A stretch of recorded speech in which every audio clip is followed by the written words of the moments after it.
شروع اللہ کا نام لے کر جو بڑا مہربان نہایت رحم والا ہے۔ کہہ دو کہ اگر آخرت کا گھر اور لوگوں یعنی مسلمانوں کے لیے نہیں اور خدا کے نزدیک تمہارے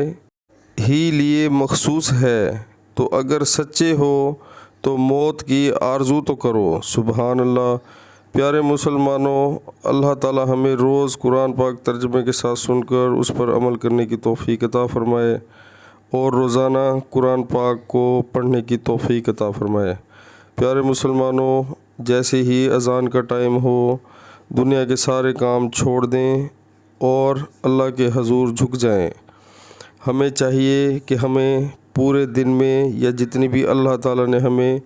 زندگی عطا فرمائی ہے اسے ہمیں ایک موقع سمجھنا چاہیے اور ایک بونس سمجھنا چاہیے، کیونکہ آج اللہ تعالیٰ نے ہمیں صحت دی ہے، زندگی دی ہے، تو ہم جتنا ہو سکتا ہے نیک اعمال کریں، اللہ اور اللہ کے رسول صلی اللہ علیہ وآلہ وسلم کے حکموں کو مانیں اور ان کے مطابق جو ہے زندگی گزاریں، تو اسی میں ہماری صلاح ہے اور اسی میں ہماری فلاح ہے۔ لیکن نہایت افسوس سے کہنا پڑتا ہے کہ آج کل جو ہم کلمہ گو ہیں وہ ہم تقریباً تمام جتنے اللہ کے حکم ہیں قرآن پاک میں، جتنے اللہ تعالیٰ نے کہا ہے کہ ہمیں کرنے چاہیے، وہ ہم تقریباً بھول چکے ہیں۔ سب سے پہلے نماز کا ذکر کرتے ہیں۔ ہمیں نوٹ کرنا چاہیے، ہم دیکھتے ہیں کہ جیسے ہی اذان کا ٹائم ہوتا ہے تو سب لوگ ہٹے کٹے صحت مند بغیر بیماری کے وہ شیطان کے کہنے میں آ کر اذان سننے کے بعد بیٹھے رہتے ہیں، تو ان کے جو کان ہیں ان پر اللہ تعالیٰ نے پردہ دیا ہوا ہے، وہ سنتے نہیں اذان کو، اور یہ ہماری بد نصیبی ہے کہ مسجد بالکل ہمارے ساتھ ہوتی ہے، اذان کی آواز بھی آ رہی ہے، لیکن ہم دنیاوی کاموں میں مصروف رہتے ہیں، شیطان ہمیں ورغلا لیتا ہے اور ہم اپنا بہت نقصان اٹھاتے ہیں۔ بہت سارے لوگ جو آج کل سب لوگ جو ہیں وہ نماز سے دور ہیں، نماز کو ہم لوگ کچھ سمجھتے نہیں۔ نماز کے بغیر پیارے مسلمانوں ہم اپنی دنیا بھی خراب کرتے ہیں،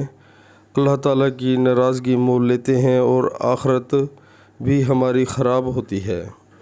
حضور پاک صلی اللہ علیہ وآلہ وسلم نے فرمایا ہے کہ نماز میری آنکھوں کی ٹھنڈک ہے، اور جو نماز نہیں پڑھتا تو شیطان خوش ہوتا ہے، اور نماز پڑھنے والے کو دیکھ کر شیطان کے منہ پر کالک پھر جاتی ہے۔ تو پیارے مسلمانوں، قرآن پاک میں بار بار اللہ تعالیٰ نے نماز کے بارے میں حکم دیا ہے، تو ہمیں چاہیے، ہمیں غور کرنا چاہیے کہ ہم اپنا سارا دن کس طرح گزارتے ہیں۔ ہم نے یہ نوٹ کرنا ہے کہ 5 وقت نماز ہم نے پڑھی ہے یا نہیں پڑھی۔ اگر نہیں پڑھی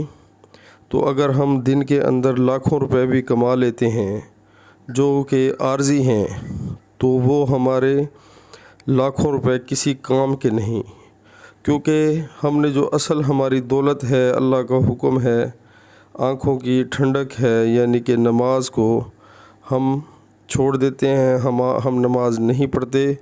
تو وہ ہمارا بہت بڑا لاس ہے۔ چاہے ہم ایک دن میں 1 کروڑ روپیہ بھی کما لیں، لیکن نماز چھوڑ دیں گے تو بہت ہی نقصان اٹھائیں گے۔ تو پیارے مسلمانوں، اگر آپ جاب کرتے ہو یا آپ کی کوئی دکان ہے، شاپ ہے، تو یا آپ کوئی ریڑھی لگاتے ہو، کوئی بھی آپ کام کر رہے ہو دنیا کا، تو اگر آدھے گھنٹے کے لیے ہم اس کو بند کر دیں گے، کلوز کر دیں گے، وائنڈ اپ کر دیں گے، تو اس میں ہمارا بہت فائدہ ہے۔ جو روزی اللہ تعالیٰ نے ہمارے نصیب میں لکھ دی ہے وہ روزی ہمیں ضرور ملے گی، لیکن شیطان ہمیں ورغلا دیتا ہے، وہ کہتا ہے نہیں تم کاروبار کرو، اگر تم دکان کھول کے رکھو گے یا جاب کرتے رہو گے تو بچوں کا پیٹ کیسے پالو گے؟ تو پیارے مسلمانوں، جب ہم مر جاتے ہیں، قبر میں چلے جاتے ہیں، تب بھی تو اللہ تعالیٰ ہی ہمارے بچوں کو پالتا ہے، پوری کائنات کو پالتا ہے۔ لہٰذا اس چیز کا خیال کریں، پکی نیت کریں، ارادہ کریں، عمل کریں، بہت فائدہ ہوگا۔ السلام علیکم۔